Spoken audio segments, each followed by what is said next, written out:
the Morning podcast. Thank you for joining us. We love to hang out with you. Share. We want more people to also hang out with. It's true. As many people as possible to hang out. You're welcome to join the club at any time. The club. You can follow, you can like, you can love, you can subscribe, all the things, as Jen tends to say. And we would love to have you. How's things, Jen Pirak? I guess we're going to find out here momentarily. Things are a little chaotic in my world, Curt Cruz. I'm just gonna say. Okay. All right, here we go for the show today. 5 lessons for living a good life, and that's good, informative stuff to have in Australia. Ooh, what's Australia doing with social media? We're going to find out about that too. Your must-do activities in December. That was our question of the day that we posed on Facebook to you on Wednesday, and we're answering that today, or on Monday, and we're answering that today. Okay. Is that it? Oh, no. Soft skills. Oh, I'm sorry. What's an otrovert? What is an otrovert? An otrovert. Yeah. Otrovert. You're very quiet, by the way. Did you move your microphone? Oh, I did. Thank you, Curt Cruz. Is this better? Yes. Soft skills that can help you land a job in 2026. And so all much those more. Things. Let's go. Let's roll. Oh, my goodness. It's a disaster already. I know. Okay. Actually, go ahead. Do you have anything to share about your life? The puppies are 10 pounds a piece now. Puppy-palooza in the Curt Cruz house. The foster dogs, yeah. And they were, last time we weighed them, which was 2 weeks ago, they were 6 pounds. So they are building up weight quickly. They're being well fed. Yes. Well, my wife, apparently they have a very good way of looking hungry, because she'll say, well, I gave them each half a can of food, and then they still looked hungry, so I just gave them more. Like, well, they're getting kind of fat. They're not really fat. They're healthy. They're healthy dogs, but they are definitely growing. I'm trying to think if anything else happened. I'll tell you what, this is a little off subject, but I am really more affected by the lousy weather this year than I think I have been in years past. It just seems really gray and gross, and I know it's always gray and gross, but for some reason this time around I'm just like, this is crazy. And dark. It's just dark during this time of year. And I like the light. I try to be the sunshine in the light, but I can only do so much. Exactly. When there's no other sunshine out, what is poor Jen Pirak supposed to do? I don't know. All the sunshine? No, just we just been doing inside things and getting organized. I put together a whole bunch of stuff that's been just taking up room in the house. We're going to go put in our little storage unit and free up some space. Way to go. I know. So exciting. What about your exciting life? Nothing. I mean, I started a new part-time gig at Russell's restaurant in Bothell. Fine dining restaurant. I'm helping them with their events. Did we find anything more out about the radio thing or not? I have a meeting with someone. Just a real quick recap. Jen's first radio job in 2 years or so. I don't know. But anyway, it doesn't matter. But I pushed the wrong button and it kind of screwed up the music and commercial logs. And that is a very, very, very bad thing. Do you feel like you're waiting in line to go to the vice principal or the principal's office or something? Kind of. When is this meeting supposed to happen? Oh, later this morning. It's fine. Let's move on. Okay, we can move on. That's fine. I really love this story so much. I found it. This is 5 lessons for living a good life, and it's straight from the Mel Robbins podcast, which she's like mega. She interviewed this guy, Dr. Carl Pillemer, and he's a Cornell professor who has interviewed thousands of people in their 80s, 90s, and 100s to gather life lessons that they would like us to know, like they want to pass down to other people before it's too late for them. And I thought these were great ones. Like the number 1 lesson is always be honest. The doctor was saying that one of the biggest regrets most people had is that they wish they had been more honest with themselves and with the people in their lives. Right. That's not about that. Not that they were dishonest people, but it's like really, I think that this means, just telling it like it is and facing facts and saying, that's not a bad or a good thing. It's just, just be honest with people. I think it's important to also emphasize the honest with yourself part. Right. Because that requires like listening to your head, heart, and gut, and being willing to say, okay, I'm not really happy with this, and let's make a change. Lesson number 2, say yes to opportunities. When offered a new opportunity or challenge, you are much less likely to regret saying yes and more likely to regret turning it down. That's a good one as well. What about this third one here? Travel more. Of course, of course. Yeah. People put off traveling sometimes because they don't have the time or they've got kids or whatever. And so, I mean, this says travel while you can, even if you have to sacrifice other things to do so. Oh, that's a okay. He I said would that say that most, that means prioritize that. That not, I mean, yeah. I mean, we have a trip coming up. We're going to Mexico at mid-January, and it's going to be, it's going to kind of pricey to have somebody watch the dogs. We're talking maybe $1,000 for, 3 dogs for a week, which, but that's okay. It's like we knew that when we got the dogs, we'd have to have somebody watch them. Well, and he said when most people look back on their travel adventures, both big and small, because that's the thing. It doesn't have to be like this big out of the country thing. It could be a weekend adventure away, even in state, or Mm. just, I mean, it could be any kind of like travel near or far. He said that that's a highlight of their lives. They regret not doing it more. Okay. Choose your partner carefully. Yeah, your partner's the single most important decision you will make in your lifetime. You have to go beyond the attraction and the passion that comes at first, right? And find Hmm. someone who can be a lifelong friend and continue to nurture that friendship within the romantic relationship. This lesson number 5 is say it now. One of the most profound regrets Dr. Pilmer heard over and over again. I wish I had expressed love more. I wish I had asked for forgiveness. And at the end of their lives, people sat with the regrets of failing to express themselves before it was too late. So that's and that's a good thing too. It's if you tell the people that you love that you love them. You know. Yeah, don't wait. What are you waiting for? Because no time's going to be the right time except for when it's too late and you can't even do it. Yep.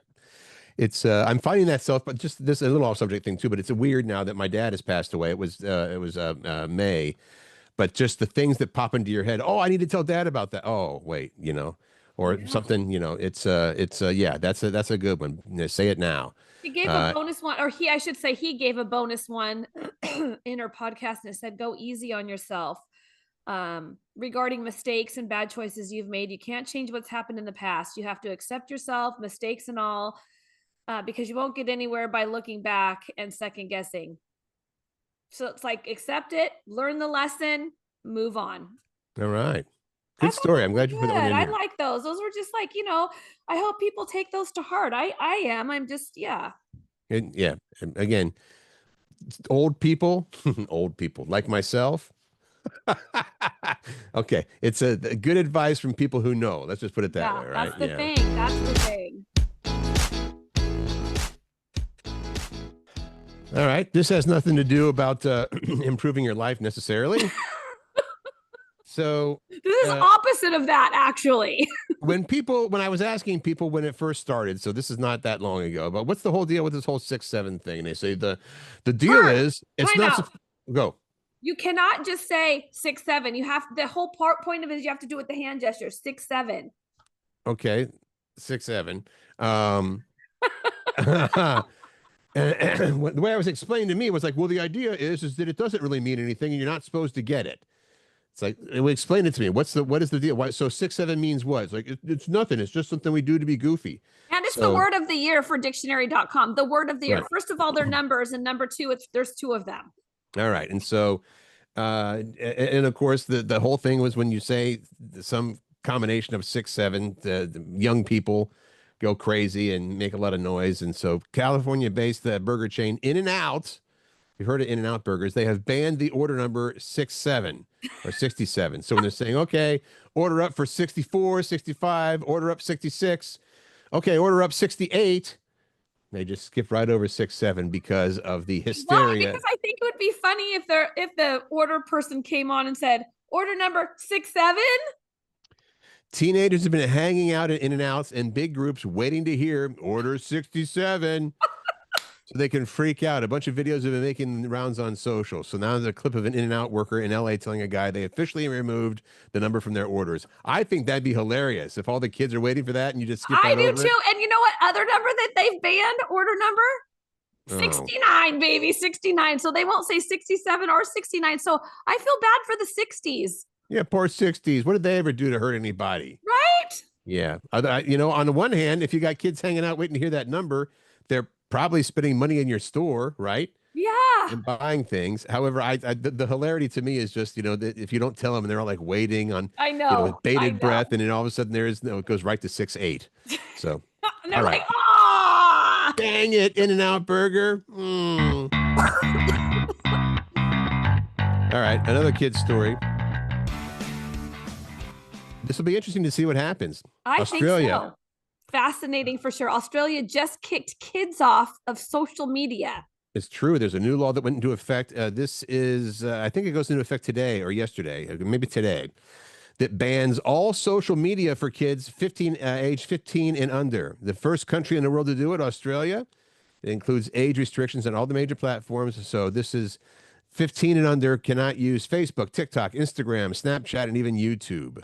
Over 1 million Facebook and Instagram accounts disappeared overnight. So it did go into effect yesterday. Over 1 million. Yeah. Companies face steep fines if they don't deactivate kids' accounts, and they have to take reasonable steps to keep them from setting up new ones. The law passed last November, so they had a year to figure it out. And the poll found that 77% of Americans support, or I mean, Australians support the idea. So they're saying that they're hoping it'll get kids off their phones and encourage them to hang out in person again. What? Face-to-face conversations in the flesh? Other people think, though, it'll backfire and just leave them less informed and less connected. I don't know. I mean, I suppose there could be an argument for both. Um, I just, I mean, I get it. You know, my parents were probably like, "Hey, when I was young, we figured out how to have fun with a stick and a rock or whatever," you know, and Okay, because but here's the thing. The that's the thing, Jen. people already on social media, we already know that, probably over half at this point, but at least half of the information is false. So leaving them less informed, they're probably just, what would be the thing, more adequately informed. You know what I'm saying? Like, they're already getting information that's false anyway, and they're so young. They're not doing the research to see if it's true. So they're Yeah, not necessarily more informed because they're on social media. and They're all it probably takes is misinformed. yeah, you spend all that time there, and we've all been guilty of going down the proverbial rabbit hole from time to time, you know. But if you have a person who's impressionable, and they're like, "Oh, I'm going to find out more about this," and it's yeah, like you said, 99% of it is bologna slices. I could see the danger involved with that, and not having kids, I can recognize it. But you and people that actually have children are like, this is a big deal. This is a problem. A writer for the Washington Post found a Reddit thread where kids talked about buying realistic masks on Temu to fool the verification system. Oh, this is a way that they're saying that the kids would just try to find a way to get around Yeah. it. They can. Obviously it's a big deal for them if you're under 16 and you've lived in a world, if you and you have not lived in a world without social media, you're going to be like, what am I supposed to do? I mean, Macy, I don't even know what Macy would do with herself. She would be forced to come down and talk to me because she'd be so bored. It sounds sad too to say we have to force, you know, young people to do things that are just normal parts of growing up and socializing. Socializing used to be for decades and millennial. I mean, it used to be for hundreds and hundreds and thousands of years. Yeah, you get together and you would talk and you would converse and maybe you would, you know, have a bite to eat or something. But yeah. So we'll see. You're behind this, Jen? I'm behind it. And it says the world's watching, right? The world's watching how this unfolds in Australia because they're going to use it as you know, a roadmap to how to do it in their country, I think. Okay. All I right. think that I would have no problem living in Australia. It's a little bit of a side note, but if it wasn't so far away, I think it'd be a cool place to live. But that's just me, right?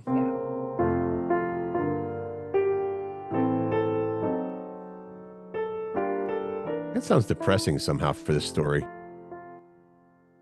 Uh, well, it's a little bit. Okay, what's one of the must-do activities in December for you? Right. We asked Do that you a want to lot. start off with, do you have one you want to start off with? I mean, I like the regular. I haven't been going to church as often as I used to, which is I know is a little terrible. So Christmas Eve is always church. Okay. And gingerbread making, like we decorate gingerbread cookies with my our good family friends Cher and John the Horians.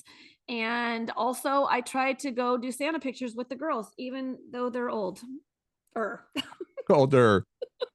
And I think for us, Dana in particular, yeah, me as well. We like to go out and look at we'll drive through the neighborhoods and look at the Christmas lights. Although, getting up to the ice, lights and ice or Oh, whatever. Fire and lights and ice, is that what ice, it is? lights and Yeah. ice. Or no, yeah, lights and ice. Fire. It's lights and ice. Lights and Yes. ice because it's all the lights and they have the ice rink. Tulalip Yes. Casino area. The Tulalip, Yeah, those are good. That's a good unbelievable. one. I love that. So, but your answers for what's one of your must-do activities, starting with Susie the groomer, and she included a picture of herself caroling on horseback. How awesome is that? There's Susie on a horse, and I suppose she's caroling. I think that's pretty cool. Corey said going to different neighborhoods to look at Christmas lights. We used to do that Mhm. when I was little. Michael says, wish everyone a happy holiday. There you go. Everyone you see. That's cool. Lauren says, make Christmas cookies. Becky said make caramels and watch It's a Wonderful Life. They always have Oh, waffles. They always have waffles and strawberries and whipped cream for Christmas morning. And I'm hmm. just going to tell you that Becky's caramels that she makes, caramels, whatever you want to call them, are freaking delicious. Okay. And I would go with caramels, just so you know.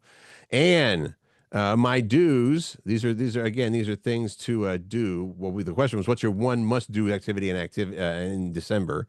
My do's are not to stress, but just enjoy the moments with family and friends, and most of all, feel grateful. Thank you. And that's a good one, especially feeling grateful part. Sometimes you have to consciously make yourself say, hey, remember, you're a Yeah. very fortunate person or whatever. Eric said, doing what I feel like within reason, of course, on my birthday. So he must celebrate a birthday in December. And Sonia said, get a big cup of hot chocolate and go to the Kirkland Marina to see and hear the Argosy Christmas boat. Oh, that's a good one. I've never done Jan, that. Have you done that on your, I know when you had a boat, I don't know if you ever went out and saw the Christmas or participated in the Christmas boat parade. we actually I was one of the judges one year, but this is for the one on the what would you call that stretch through there, the cut on Lake Union before you get into Lake anyway, they do a parade of boats. Yeah, the uh parade of boats. yeah, Yeah. Fun. so Okay. that was cool. I imagine that's a similar thing. Jan, it's classic one. See all of our children and the grandchildren who can, ideally all together. Yeah, that's my favorite when the family's together. Hmm. Randy, I'm going to watch Elf, Christmas Vacation, Christmas Story, and Home Alone. Randy, I should join you on a few of those and have no distractions. Nice. Jenny said there's a church in Bothell, and actually, it's like literally 2 blocks from my house. It's called Evergreen Lights. Such an amazing light show. Do it at least 4 times during Christmas. And Laurel says, us too. We don't even have young kids, and we love it as adults. Our grown-up children take their kids as well. Yeah. It's called Evergreen Church. And if you've not been, it's just a fun little walk through light experience. And it's not far from the place that you're going to be working now part-time, Russell's Restaurant, right? That's right. Okay. And Jennifer says gingerbread house decorating with a friend from high school and her family. We started this tradition when we were 3 years old. Oh, when the kids were 3 years old. Okay. That's something my roommate Jackie does with one of her sisters and then Jackie's kids. It's like it is only those four, just the four of them together do gingerbread house making, and they always do it, and I love that. Andrea, complete a 2 to 3,000 piece puzzle over Christmas break with the fam. What table do you have that's big enough for a 3,000-piece puzzle? Don't you even start, miss. I've got like an 18-foot long table in my house. God, that would take me so long, though, and it would take up places where I'm supposed to be holding Christmas meals.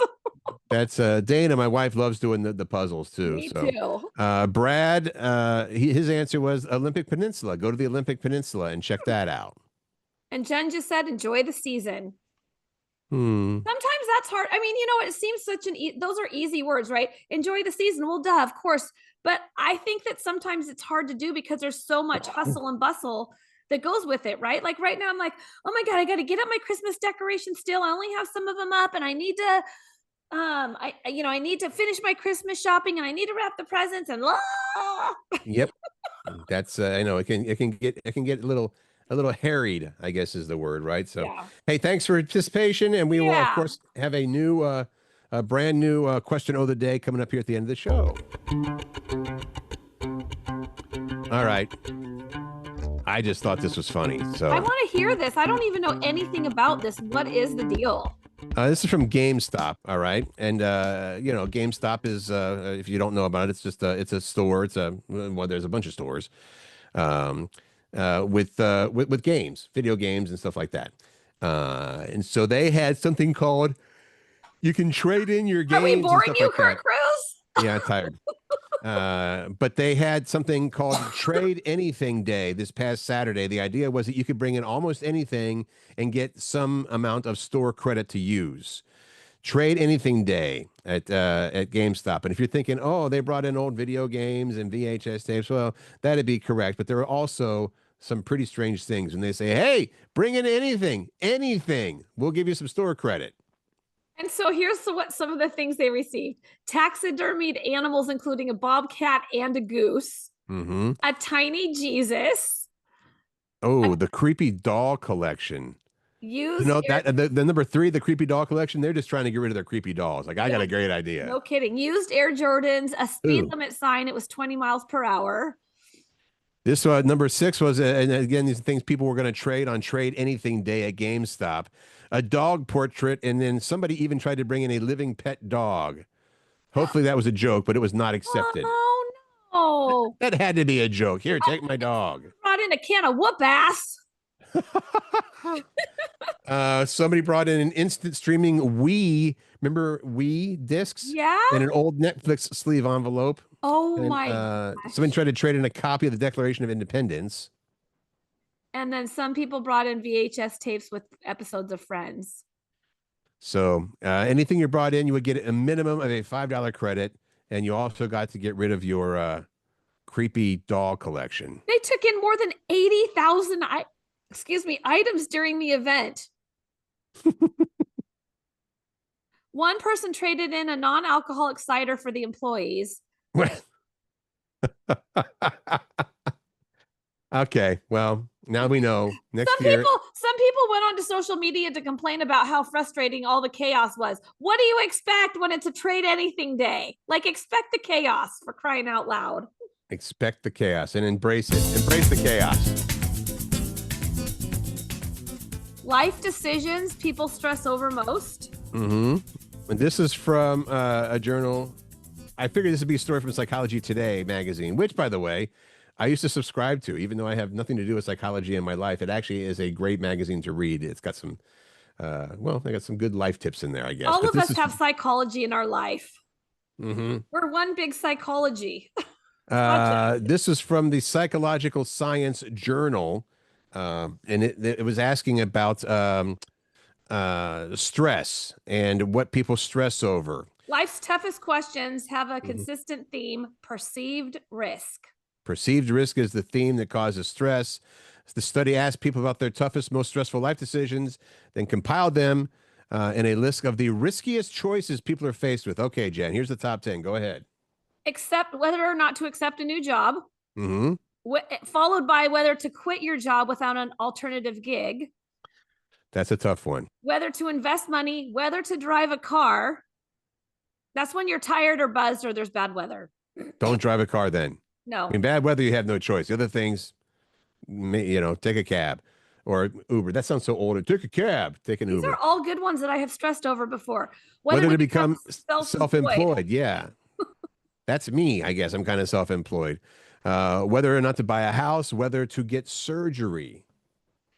whether or not to get married or get vaccinated or move to another country. Those are the top 10 stressors, apparently. I'm sorry, life decisions that stress people out the most. There's other things in there, like whether or not to have children, whether to get an education or training, whether to meet up with people. I'm like, no, no, no, we don't need to meet up with people. I'm kidding. I like people. Out loud. All right. All right. Oh, this one here, the last one, whether or not to leave the house at all, which we joke about. Dana and I are like, let's make this weekend. We had to make a little caveat there because we used to say we're not going to leave the house, but then it's like, well, we might need to go out into the yard and do some stuff. We will not leave the property. Okay. Jen's like, why would you even have that? This is a perfect next story, by the way. Okay.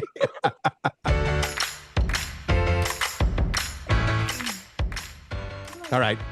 You're correct. It does kind of lead into this. The question is, a psychiatrist coined this relatively new term, a new book that came out this year. It's not if you are an extrovert or an introvert. I would say, believe it or not, I'm not as much of an introvert as you think. I don't actually think you're an introvert. Okay, good, because some people seem to think that I am. Like, no. But I was extremely shy growing up. I didn't really engage that much. So the question this psychologist said is, if it's not, are you an extrovert or an introvert? Are you an Otrovert? That's O-T-R-O-vert. And it's not a mix of the two. That term is an ambivert. Okay. I guess. Okay. So Otroverts are different by definition. Otro means other. And the top sign that you're one is constantly feeling like an outsider, like you never fit in. Oh. Well, this is a bummer. The guy who came up with this thinks that he is one, and he's seen it in some of his patients as well.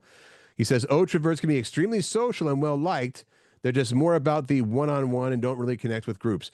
Actually, I would say that I was very much like that when I was younger. People like, hey, we're all getting together. It's like, you know what? I want to hang out with you. I don't know about these other people. I can be that way. Here's the thing. I think I can be all of those things. I think so.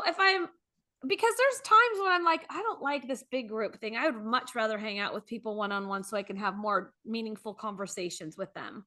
Right. And I think we've all been in we've all been in situations where maybe I'm wrong, but for me, it's like you go out with a group and there's always one person. You're like, oh man, why is this person here? I don't even know this person. And they're just, it's, aren't there times, like even in my most familiar groups, there's times where like I'm feeling like I don't fit in right now. Oh, I'm surprised to hear you say that, but that's probably true of everybody. I think so. Know? I mean, I say that because I'm saying that out loud, being a little vulnerable, because I think that is true. I think that there's always like, you're in your close friend group and there's just times where it's like, I don't feel like I fit in right now. Yeah. It was a little odd for me because I remember they'd say, hey, you want to get together this week? And I'm like, sure, I'd love to see you. Okay, well, a whole bunch of us are going to go. It's like, oh man, I don't want a whole bunch of us. So this psychologist thinks Otroverts tend to be independent thinkers who are not emotionally dependent on what others think, so they're often renegades. And he thinks it might be a default setting that we're born with, and then from that point, we all over time learn to be either introverts or extroverts. Interesting. Okay. I don't know. Yeah, well, that's one person's opinion, I suppose, right? I feel like we're a very informative show today. Yeah, there wasn't a whole lot of the goofy, funny, laughy type of stuff, but hopefully this is, like you said, informative. And you threw this one in here because this is important. Top soft skills, in quotes, the top soft skills that can land you a job in the year 2026, so next year. There was a poll of 1,000 hiring managers that found that soft skills can be more important than hard ones now. Hard skills are things that are tied directly to your job, and soft skills are more general, like critical thinking and collaboration. So can I jump in here real quick before we move on? Because you and I were both going through this not long ago. We obviously we were laid off from our jobs. We weren't laid off. Yeah, I guess what would you call it? Anyway, from our radio jobs. And then, much to our surprise, I had heard about this, but it used to be that you could apply for a job and you'd have a chance to maybe get that job. They say, "Hey, I like this person. They've got some moxie," or I mean, they may not have all of the exact skills we're looking for, but this, now if you don't have the right buzzwords, in your resume, it's immediately discarded, right? Yeah, you don't even hear back after applying. Right. I think that's kind of to me that's kind of like that's kind of a bummer, I suppose. So, anyway, this is all going on with this thing about soft skills. About 6 in 10 people said hard and soft skills are equally important, and about a quarter say that soft skills are more important now. Here are some of the top soft skills that can help land you a job. Okay. Good communication skills. That includes things like concise emails, active listening, and overall clarity of what you're saying. Professionalism. An expert that was surprised it ranks so high thinks it's because young people suck at it. This expert says young people suck at professionalism. Quote, this signals that younger generations are entering the workforce with a more laid back attitude, which I would agree. I know that the quote work life balance is important, but I don't know that actually existed when I was young. There was no like, well, I want to make sure I have a good work life balance. It's like, do you want the job or not? Yeah, are you going to do it and do what it takes to get it done? Okay, time management. Can you get stuff done and hit deadlines? Accountability. Do you take ownership of your work and your mistakes? Resilience is one of the soft skills they say when you hit roadblocks. Can you pivot and keep going? And problem-solving skills, that's important. Can you diagnose an issue and come up with a good solution? Critical thinking. Can you think outside the box when a solution isn't obvious? Attention to detail.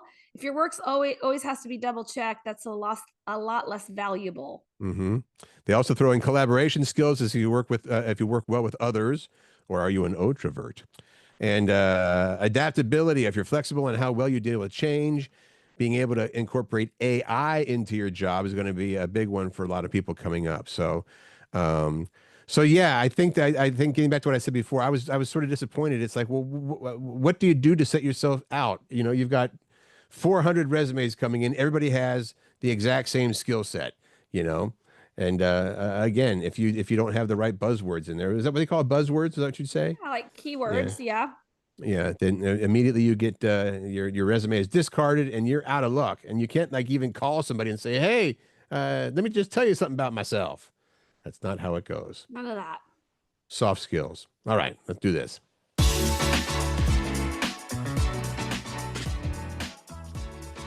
Question of the day. We've come to the end of our program. This is how we end the program, with the question of the day and our words to live by. Yes. There are a lot of those in today's show. It's just kind of how it went. Our question of the day this time, this is going to be a fun one, and it could be interesting too. We could get some really interesting ones. I hope so. What were you surprised to find out about a significant other? So it doesn't have to be your current significant other. It could be about any significant other. What were you surprised to find out about? Do you want to share the one that you mentioned to me, or are you going to wait till Friday for that? I'll wait till Friday. It's a fun little story, and it's not necessarily, he wasn't a significant other, but it's someone I went out on a date with. Right. I was yeah. Like, and so we'll count those as well. What you're surprised to find out about, because it doesn't have to be a marriage or anything like that. It could be somebody you dated once or twice or for a short period of time. I'm trying to think if there's anything. I went on one date with a person. This is where I found out that this existed, who said that they were in a recovery program called SLAA, which was Sex and Love Addicts Anonymous. And I said, what does that mean? And they said, well, that means that and some guys like, yeah, but hear me out. They said, well, that means that you kind of tend to fill the void that you feel in your life with sex. And you're like, I'm in. No, I was not. I said, well, how many times did you fill that void this week, and with how many different people? And she said 3. And I said, okay, 3? Nice to meet you. Yeah. I'm sorry. I'm not going to date somebody that you got enough of a chance of people cheating on you as it is, let alone if they're addicted to sex and whatever. So anyway, God, that's hilarious. That's my thing. All right. Well, there's your question of the day. We'll post that on Facebook on our Curt and Jen in the Morning Facebook page. Please like and follow that page as well. And we'll put it on our personal pages. Thank you for listening. Hopefully you were informed because there was a lot of information today. There was a lot of information, but it was good stuff. All right. So, one last thing real quick. I went to Sean O'Donnell's last night to get some takeout dinner. It was trivia night.